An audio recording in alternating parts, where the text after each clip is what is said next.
तीनों कमांडोज आपस में फिर मिल गए हैं। ब्रिगेडियर सिन्हा का सहायक रशीद, जो हमारा आदमी था, मारा गया। जाहिर है पकड़े जाने के डर से हमारा सरकारी दोस्त घबरा गया है। यदि वो किसी तरह यहां पहुंच गए तो हमारी क्रांति की कमर टूट जाएगी। अभी तो हमें इस देश को दिखाना है कि हम 4 गांव को भूले नहीं है। गुजरात को जाकर इन तीनों को ठिकाने लगाना ही होगा। इतना आसान नहीं होगा। तीनों को मारने जाना लगभग खुदकुशी करने जैसा होगा। तुम मुल्कराज से जाकर कहोगे क्या? मौत? मानसी की मौत के बाद शायद मुल्कराज खुद जीना नहीं चाहता। बहुत चाहता था ना वो मानसी को। इसमें हंसने की क्या बात है?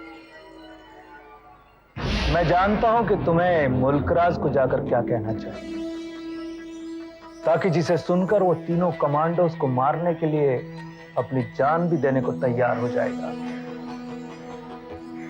उसे जाकर कहना कि मानसी को कमांडोज ने मारा है। ये तो वैसे भी सच है। मानसी की लाश सुनील के घर के बाहर मिली थी, तो मेरा ख्याल था कि सुनील मानसी का कातिल है। लेकिन अब जब तीनों कमांडोज मिल ही चुके हैं तो जाहिर है तीनों की जिम्मेदारी। अब उन्हें पता चलेगा कि मारना कहते किसे है। मारूंगा, उन तीनों को जरूर मारूंगा, लेकिन इतनी आसान मौत नहीं दूंगा। तड़पा तड़पा के मारूंगा मैं। उन तीनों को मारना इतना आसान काम नहीं है। इसमें खतरा है, काफी खतरा है। मानसी की मौत सिर्फ बदले की मोहताज है, खतरे की नहीं। अगर उसके लिए तुम्हें अपनी जान देनी पड़ी तब भी? मानसी के बाद मैं जिंदा कहाँ हूं? अगर मैं नहीं चाहता कि तुम मोहब्बत के लिए मरो। मतलब? अगर जान देनी है तो क्रांति के लिए मरो। हर शहीद की यही आखिरी ख्वाहिश होती है। मुल्कराज, मेरे साथ कसम खाओ।